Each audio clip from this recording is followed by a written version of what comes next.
One of the hardest lessons to learn about growing up, and nobody really grows up nowadays. I don't know if you've noticed that, but I feel like men aren't men, women aren't women.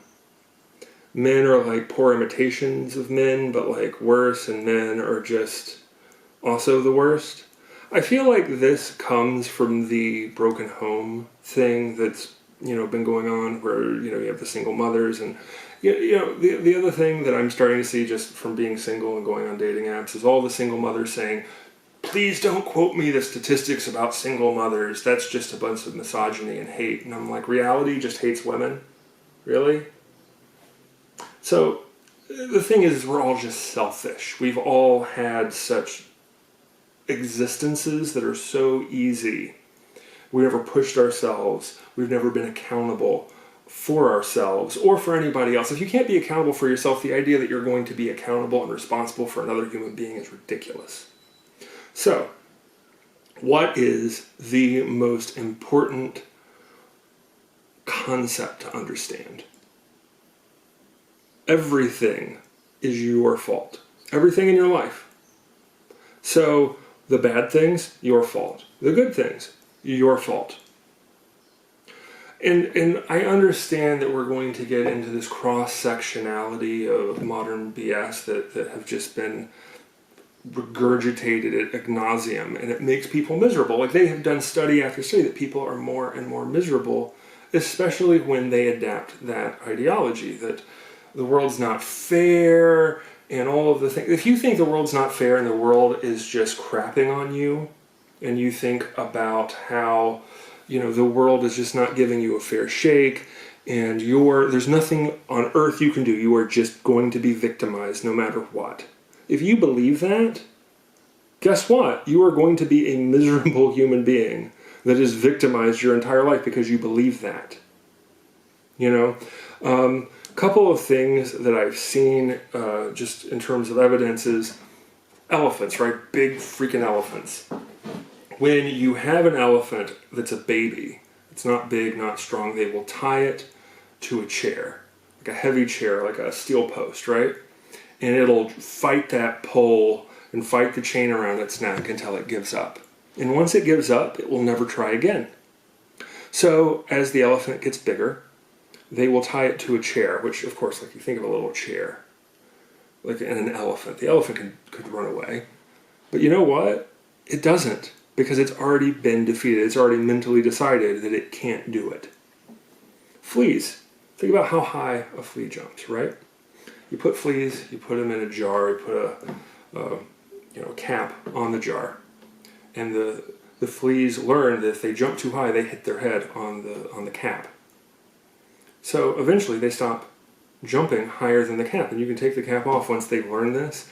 And not only will they not jump, but their children will learn to not jump out of the jar. We learn these behaviors. It's like the monkeys, right? They put the banana on top, and then every time that they go towards the ladder to get to the bananas, cold water comes down. And then all the other monkeys, anybody who goes near the ladder to get the bananas, they beat up. And then eventually they take out all of the original monkeys, and they just start beating each other up if they go near the ladder, but they don't know why, even though there's food up there. These are mental, just victimizing. This is slavery. This is mental slavery that you have accepted for yourself. That there is a class of people that are better than you, and you accept that. You don't try and push yourself, because that's hard. It's a hard thing to be accountable for yourself. Push yourself, look yourself in the mirror and say, I'm not good enough yet. But I can be. But I need to start owning my own bullshit. The things that I do wrong, the things when you oversleep, the things when you let things slide, the cutting of corners, the lack of standards that you hold yourself accountable to.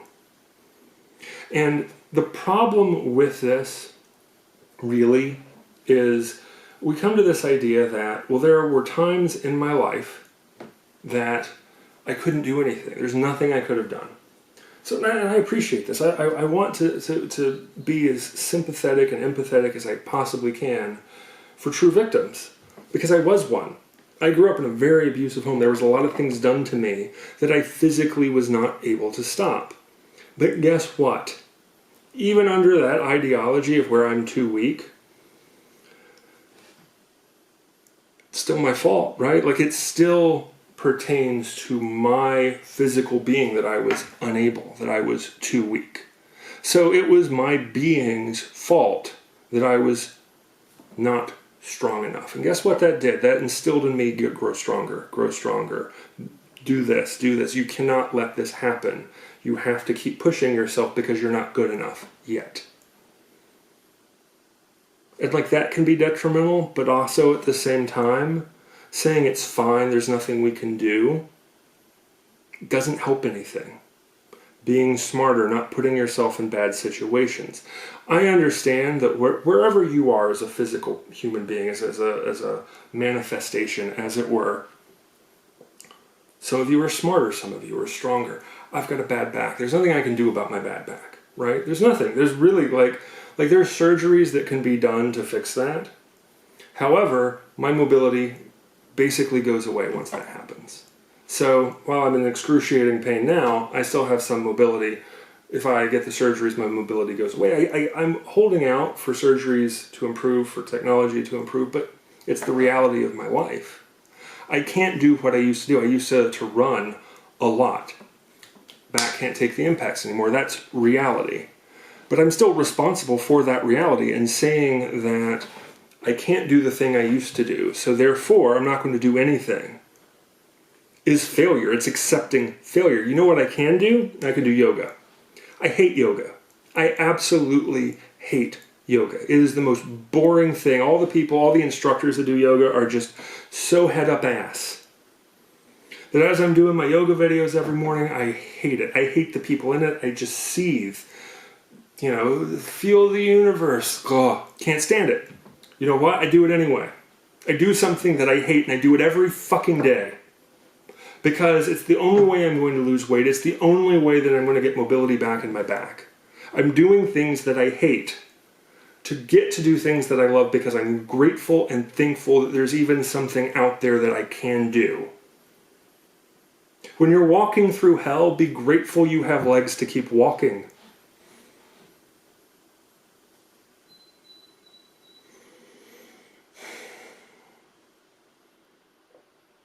You are the only person that is going to get you out of the bad situations that you're in life. And if you're not strong enough, get stronger. If you don't have the discipline, then start doing things that are hard.